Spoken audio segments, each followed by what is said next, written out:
This is your handle for your pull top toy. We want 6 inches of length, so measure length, take a square, mark across, cut it on the bandsaw or with a hand saw to 6 inches. Using a miter gauge to keep it square.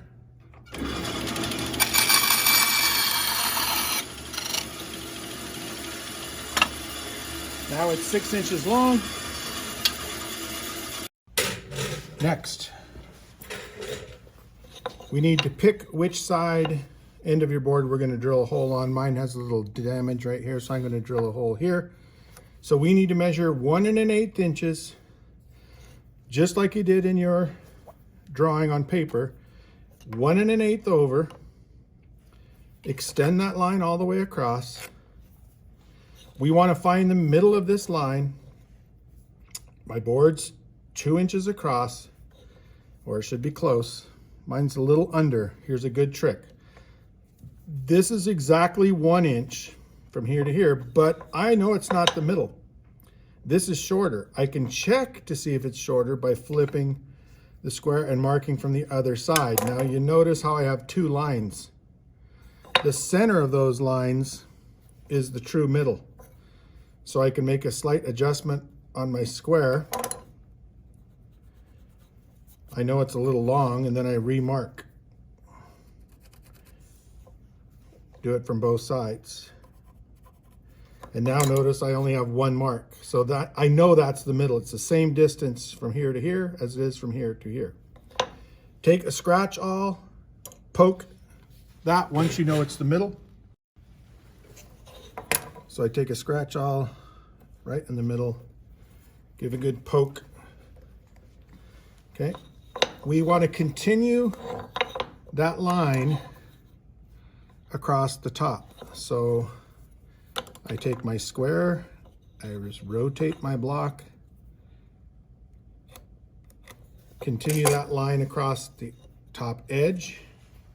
Now I need to find the middle of this line. Well, it's 3/4 of an inch wide, the whole board. Because I know math, that's 3/8. So I set my combo square to 3/8, measure from one side, flip it, measure it from the other side, and that time I got lucky. It's the same distance. Looks good. I know that's the middle, and then I poke a hole here. Okay, we're going to drill a 1 inch hole here. Okay, right about here, we're going to drill a 1 inch hole. Here, we're going to drill about a 3/8 inch hole on the drill press. Okay, the bit is slightly larger than 3/8. I think it's 24 32nds.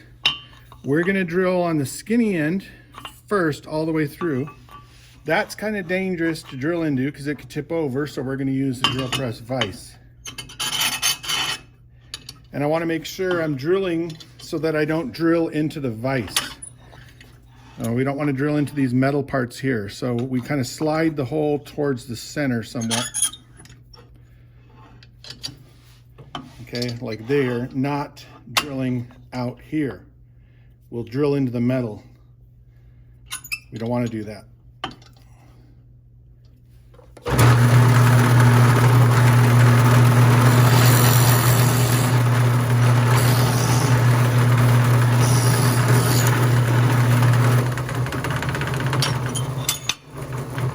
And that went all the way through. Okay, now here we want to drill the pilot bit first. So I change to a small drill bit, about 1/8 of an inch. And I want to drill all the way through first. Don't know if that's going to reach or not. Might need to raise the table slightly.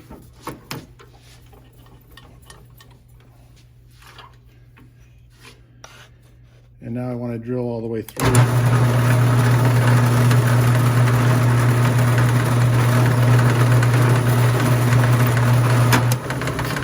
that marks the location on the back side. Now we want to use the 1-inch bit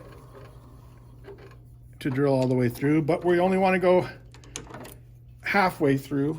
So we're going to drill the 1-inch hole all the way through, but we're going to drill it from both sides. Remember, the reason for that is you get less tear out. So here's a 1-inch bit.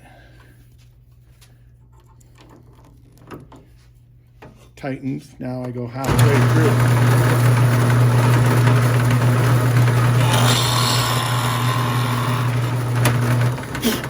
Looks kind of interesting when you get halfway through, because you can see that other hole. Now I know where to go here because of the pilot hole.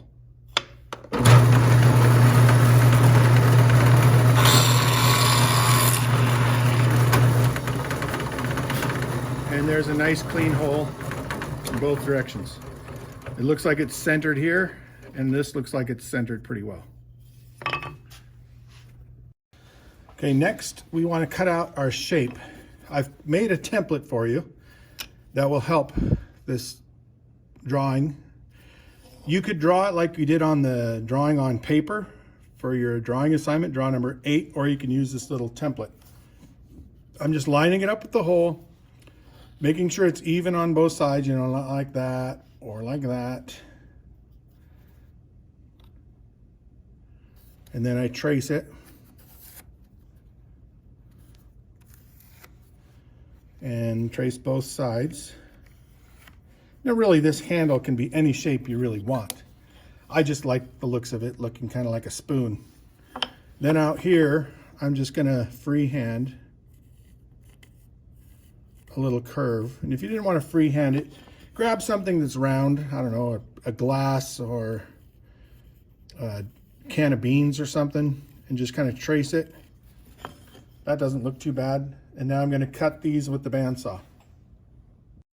So I'm going to use the bandsaw to remove this part of the wood. Blade guard.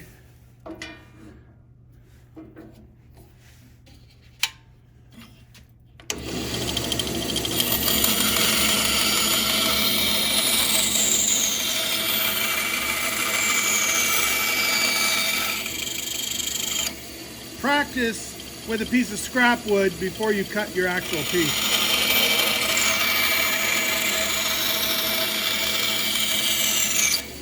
And I'm trying to leave the pencil line. You can always cut more off. Always leave it bigger than it needs to be first. You can always make it smaller. You can't make it bigger. Okay, that's looking pretty decent. Now I'm going to use the sander. Okay, oscillating spindle sander.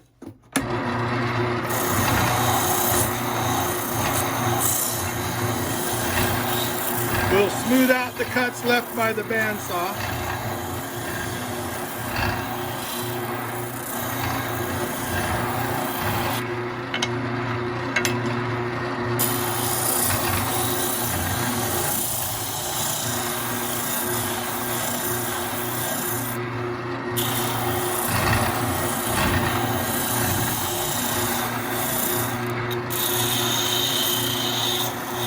This curve I could use either this sander or the disc sander.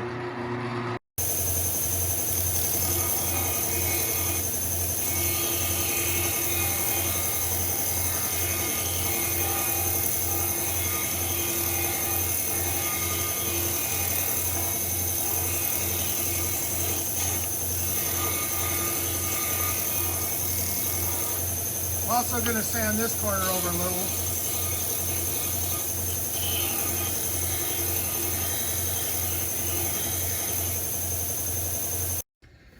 After using the oscillating spindle sander on the disc sander to smooth this, you're going to have sharp edges, this edge here. So these round files work great because they can reach into that curved area there. Here out on the other curve, the outside curve, you can use the flat side of the file. You can also do this with sandpaper. The file works faster because it just is more coarse. It's rough. It's going to remove a little more wood quickly. these will feel, since people are going to grab a hold of this thing, it hurts your fingers when these edges are too square. So really knock those down. Really round the handle over if you want. It's going to make it feel good and look good. But shape it with the file. You see how that edge is turning around? You want that all the way around, especially on the handle area.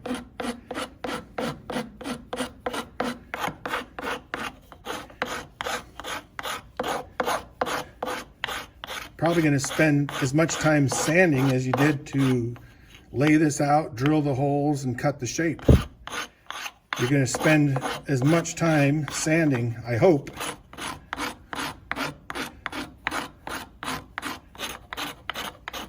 because this wants to be comfortable.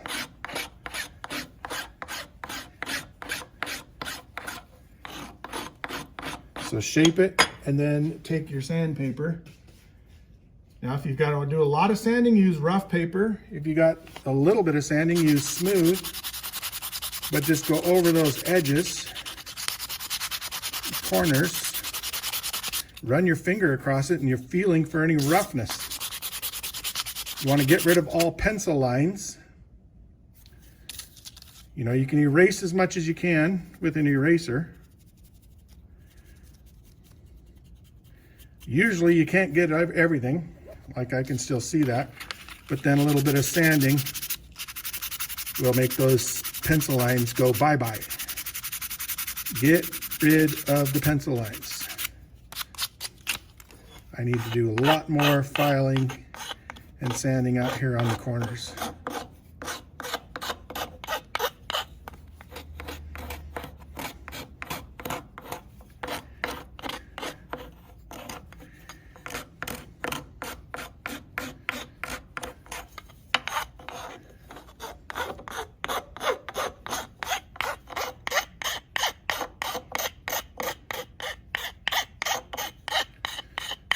And then the handle will be pretty much done. Okay, around this edge here, what I like to do is fold the sandpaper into like a cone shape. Put your thumb in there and twist. And that's a good way to get this inside corner of the circle. People might rub their hands across there and you don't want them to get a sliver or to feel rough. So I do the same thing on these little holes here. Get rid of pencil lines.